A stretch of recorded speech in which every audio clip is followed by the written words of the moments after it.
ऐसा मूकमाटी महाकाव्य का साहित्य सृजन आध्यात्मिक चिंतन मनन के साथ सैद्धांतिक व्याख्याओं को स्पष्ट करते हुए ये चल ही रहा था।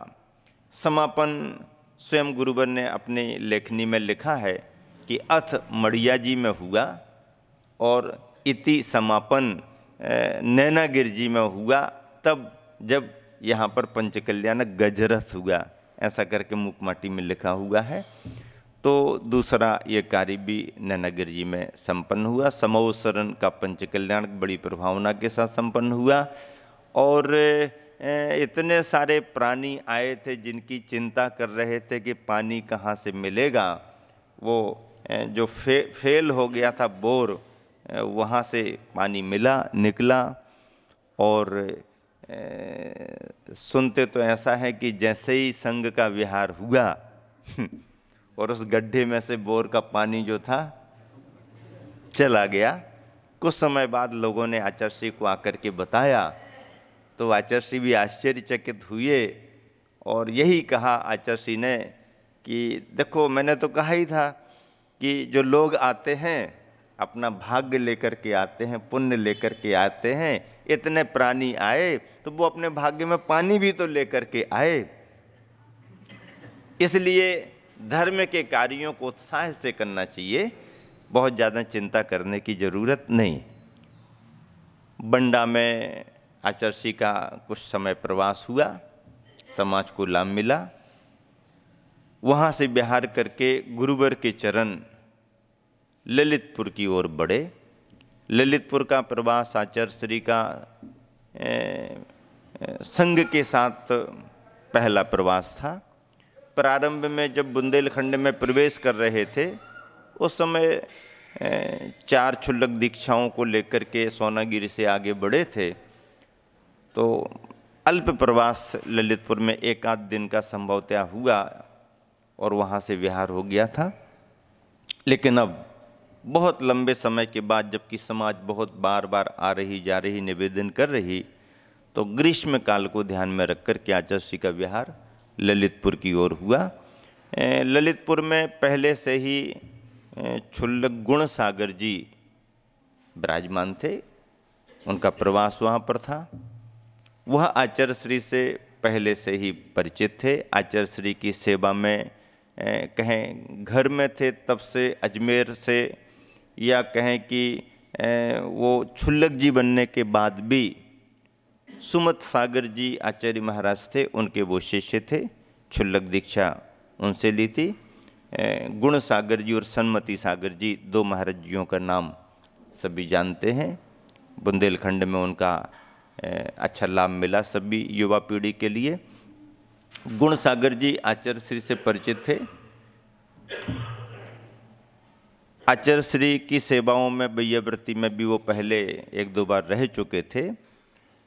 उनकी भी भावना थी कि आचार्य श्री का प्रवास ललितपुर की ओर हो। जैसे ही उनको समाचार मिला वह बहुत उत्साहित हुए, समाज को उन्होंने बहुत प्रेरित किया और तैयारियां कराईं। इस तरह आचार्य श्री का छोटे छोटे ग्राम नगरों से विहार करते हुए ललितपुर जैसे बड़ी समाज में, बड़े शहर में प्रवेश हुआ।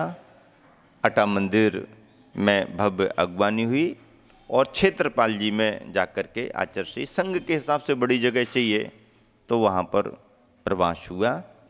ग्रीष्म काल को देख करके सबसे पहला कार्यक्रम महावीर जयंती जैसा बहुत अच्छे से संपन्न हुआ।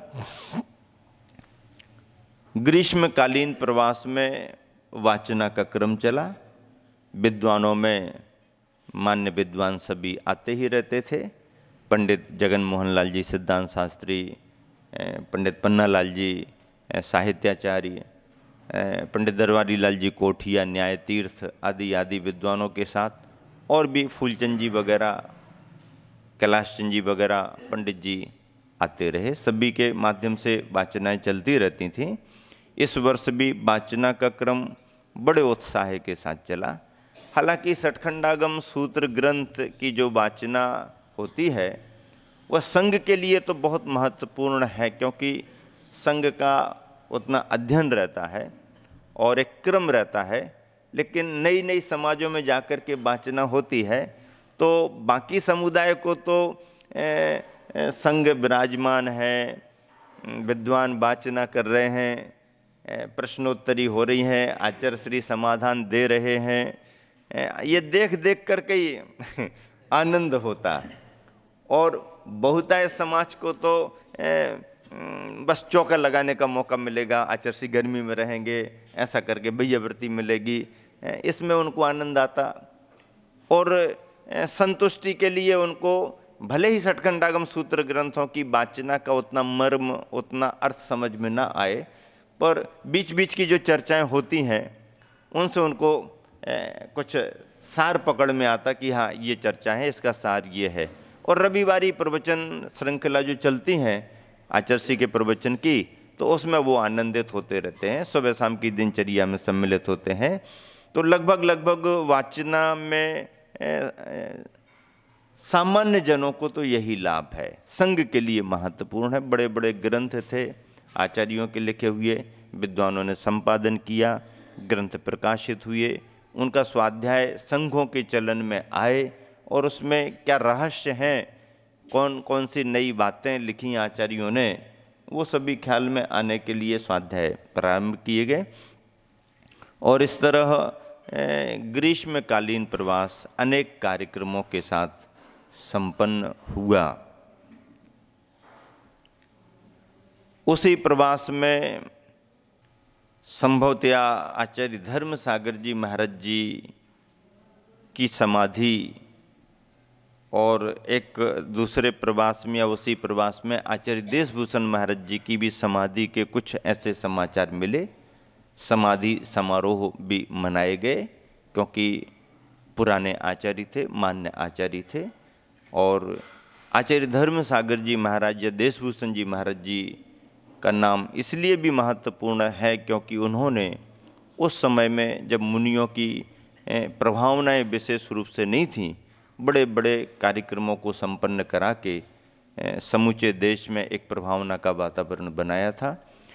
25वां निर्माण महोत्सव अपने आप में ऐसे दोनों प्रमुख आचार्यों की उपस्थिति में दिल्ली में पूरे राष्ट्रीय स्तर पर बहुत महत्वपूर्ण रहा था। ऐसे उन आचार्यों का योगदान और दिगंबर जैन परंपरा के लिए साधु संघों को बहुत बड़ा योगदान उनका रहा है। आचार्य धर्म सागर जी महाराज जी स्वयं आचार्य श्री से परिचित रहे राजस्थान में। आचार्य श्री बहुत ही निकट से आचार्य धर्म सागर जी महाराज जी को जानते थे।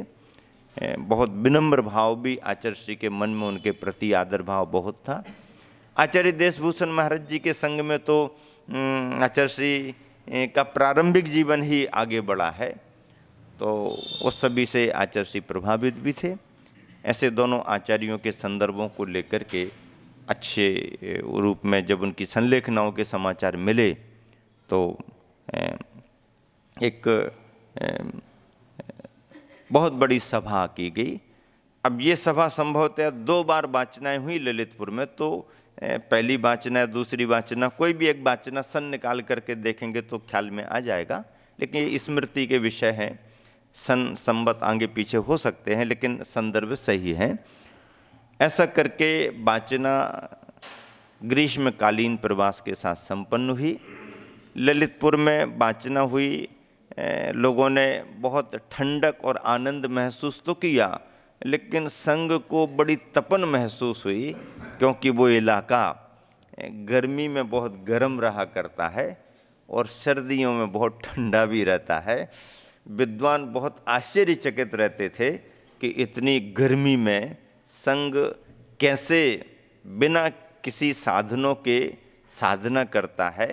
विद्वानों को आश्चर्य नहीं होता था, विद्वान इसको देख करके बहुत प्रसन्न होते थे और बार बार कहा करते थे कि सचमुच ही इस संघ के माध्यम से ही हमारे लिए ऐसा लगता है कि वाकई में जो एक मूलचर्या में मुनि का धर्म है वह है अत्यधिक सहन भले ही ना कर पाएँ, स्थानांतरण कर लें, अनुकूलता से कार्य करें, लेकिन भौतिक संसाधनों से दूर रहें, बच करके रहें, ऐसा स्वाध्यायी लोग पसंद करते हैं। और वह आचार्य श्री की चर्या में अभिन्न अंग बन करके प्रारंभ से रहा। किसी को प्रसन्न करने के लिए या किसी को दिखाने के लिए नहीं, या हम ऐसा करेंगे तो लोग प्रशंसा करेंगे इसके लिए नहीं, लेकिन जो सहज उनको अपने गुरुवर आचार्य ज्ञान सागर जी से मिला, या ज्ञान सागर जी ही क्या कहें, आचार्य शांति सागर जी महाराज जी ने वीर सागर शिव सागर जी जैसे महान महान आचार्यों ने पसंद किया। और फिर जो मूलाचार ग्रंथ में ही सारे उल्लेख हैं चर्या के, तो फिर मुनि चर्या में वो सम्मिलित है। ऐसी चर्या जब आचार्य ने सहज रूप से की और संग को उसमें ढाला, तो गर्मी के दिनों में विद्वान देख देख करके आश्चर्यचकित हों और ऐसा पूछते थे, बाबा जी आप लोगों को गर्मी नहीं लगती? क्योंकि विद्वान तो विद्वान होते हैं, खाना पीना और आराम से रहना, अपने स्वाध्याय करना कराना, आश्चर्यचकित होते थे। लेकिन आचार्य श्री को इसमें कुछ आश्चर्य नहीं, क्योंकि वो तो प्रतिदिन की दिनचर्या है। अप्रमत्त स्वाध्याय संघ के द्वारा देख करके लोग प्रभावित होते थे। इस तरह से ग्रीष्मकालीन प्रवास वाचना के विभिन्न प्रसंगों को लेकर के संपन्न हुआ। तत्पश्चात आचार्य ने चतुर्मास को ध्यान में रख करके बिहार किया। बिहार राजघाट चंदेरी होकर के अतिशय क्षेत्र थुबोंजी के लिए हुआ। थुबोंजी एक क्षेत्र है, अशोकनगर के निकट है, गुना जिले में आता है। पहले ही आचार्य का परिचित क्षेत्र था। सन 1979 में आचार्य का एक चातुर्मास हो चुका था। दोबारा चातुर्मास करने के भाव से आचार्य का विहार हुआ। क्षेत्र पर बहुत सारे साधन पहले भी नहीं थे और इस वर्ष जाने पर भी नहीं मिले। एक पुरानी धर्मशाला जो थी वो श्रावकों के चौकों के हिसाब से, उनके रहने के हिसाब से थी। संत भवन के नाम पर, त्यागी भवन के नाम पर कोई स्थान नहीं था, कोई अलग से रुकने की जगह नहीं थी। लेकिन क्षेत्र आचार्य श्री को स्वतंत्र और निराकुल पसंद था। आचार्य श्री का पुनः प्रवास हुआ। संघ ने वंदना की। संघ देख करके आश्चर्यचकित हो गया, चातुर्मास यहाँ कहाँ करेंगे, क्योंकि रहने को कमरे ही नहीं हैं। मंदिरों की दालान है और दालान भी खुली खुली। जिन्होंने थुबोंजी की वंदना की होगी मालूम है, मूर्तियाँ खड़गासन में बड़ी बड़ी, नीचे उतर करके जाओ। अब दिन में बैठना है तो नीचे भगवान के चरणों में बैठे रहो, लोग ऊपर से दर्शन करते वापस जाएं, आप अपने बैठे स्वाध्याय करो। और विश्राम करना है तो किसी मंदिर में जगह है तो वहाँ कर लो, अन्यथा बाहर दैलान में आ जाओ। आचार्य श्री के प्रवास को, निवास को ध्यान में रख करके भी कोई बहुत अच्छी जगह नहीं थी, लेकिन फिर भी समाज की भावनाएं तो थीं और आचार्य श्री को क्षेत्र पसंद आ गया तो रुक गए। संग्रहालय के सामने ही छोटी सी दालान थी और छोटी सी कमरा नुमा जगह थी, लेकिन खुली हुई थी, तो उसको टीन लगा करके थोड़ा सा हवा पानी से बचाव हो ऐसा कर दिया गया। उसके पीछे थोड़े से टीन लगा दिए गए। महाराजों को जिसको जहाँ जगह समझ में आई, मंदिरों में, मंदिर के बाहर दालान में या मंदिर के अंदर, वह रुक सकते हैं। रात्रि विश्राम करने के लिए संग्रहालय था। संग्रहालय में अपनी मूर्तियाँ भी रखी हैं, पुरानी पुरानी, जो मतलब किसी तरीके से बाधित हो गई तो बेदियों से उठ करके आई। संग्रहालय होता है, वहीं पर जगह थी तो पाटे लग गए थे, तो सभी महाराज रात्रि विश्राम करने को, दिन में कहीं भी रहो, रात में आ जाओ अपने अपने स्थान पर, या जिनको अनुकूलता है तो बाहर दैलानों में भी थोड़ी सी ओट वगैरह करके रुक जाते थे। चातुर्मास स्थापित हो गया। अशोकनगर की कमेटी संपूर्ण देखरेख कर रही थी। लेकिन उस वर्ष ऐसा हुआ कि गर्मी ललितपुर में भी खूब रही और आषाढ़ का महीना आने के बाद भी बारिश नहीं हुई।